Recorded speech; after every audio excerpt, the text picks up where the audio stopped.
বাংলাদেশের মানুষ বড় আজব মানুষ। যত বড় ঘটনাই বাংলাদেশে ঘটুক না কেন, তারা এক সপ্তাহ বেশি মনে রাখে না। দেখবেন এই যে গতকালকে হাজারো শিশু মারা গেছে, হাজারো মানুষ মারা গেছে, তারপরেও তারা কিন্তু বলতে চায় না যে কতজন মানুষ মারা গেছে। এটা বললে তাদের ক্ষতি কি? এটা যদি সংখ্যা কমায় কোনো লাভ হবে? কোনো লাভ হবে না। এটাই সবচেয়ে বড় সমস্যা। দেখেন আগামী সপ্তাহে যদি নতুন কিছু ঘটে যায়, তাহলে দেখবেন কি বাংলাদেশের মানুষ এটাকে ভুলে যাবে। বাংলাদেশের মানুষ বড় আজব মানুষ। যেখানে মনে করেন হাজারো মানুষ মারা গেছে, মারা যাওয়ার পরেও মনে করেন একজন লোকে, একজন বাবা 2 লিটার পানি কিনতে গেছে, আরে তার কাছ থেকে দাম চাইছে 600 টাকা।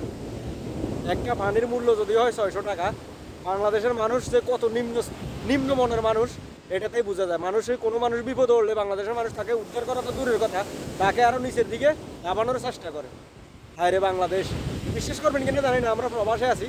তো ওই প্রবাসে থাকার পরে আমরা যখন গাড়ি দিয়ে এদিক সেদিক সফর করি, তখন মনে করেন ওমানিরা বা সৌদিরা, আরবিয়ানরা যদি আমাদেরকে গাড়িতে উঠলে অনেক সময় একটা কথা জিজ্ঞেস করে কি, আচ্ছা তোমাকে দেশে এত অশান্তি কিনলেই তোমরা কইতে যে আগে শেখ হাসিনা খারাপ, শেখ হাসিনা খারাপ, শেখ হাসিনা তখন চলে গেছে, তখন তোমাকে দেশ ভালো হইলো না কিনলি, তোমাকে দেশের উন্নতি না কিনলি, দেশে এখনও কেন যন্ত্র চলতেছে, মানুষের মারামারি কাটাকাটি চলতেছে কেন?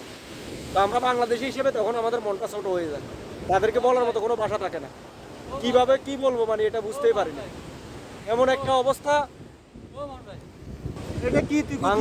বাংলাদেশে যত বড় ঘটনা ঘটুক না কেন, মানুষ এক সপ্তাহ বেশি মনে রাখে না।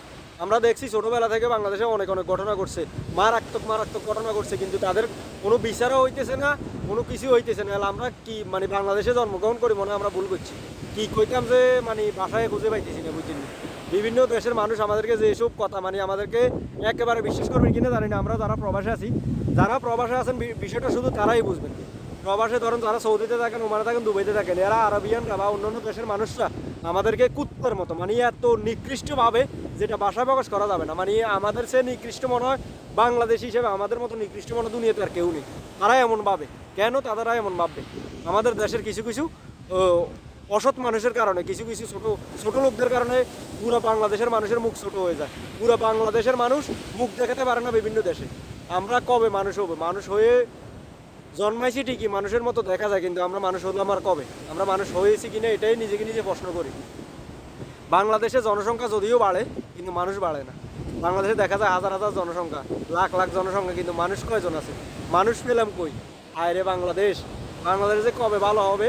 যদি আমার কথা ভুল হয়ে থাকে তাহলে অবশ্যই আমাকে ক্ষমা দৃষ্টিতে দেখবেন। আমার ছোট মাথায় যেতটুকু ধরছে ততটুকুই বলছি, কিছুই করার নয়। বাংলাদেশ হিসেবে অনেক একটু দুঃখ প্রকাশ করলাম, কারণ আমরা প্রবাসে যারা আসে তারাই বুঝে যে প্রবাসীরা আমাদেরকে কী ধরনের প্রশ্ন করে, আমরা প্রশ্নগুলোর উত্তর দিতে পারি না। আমরা নিজেরা নিজেদের কাছে লজ্জিত, তাদেরকে আমরা কিছুই বলতে পারি না। যদি ভিডিওটাতে কোনো ভুল হয়ে থাকে অবশ্যই ক্ষমা দৃষ্টিতে দেখবেন, আর ভুল হলে অবশ্যই কমেন্টে জানিয়ে যাবেন। আসসালামু আলাইকুম রহমতুল্লাহ।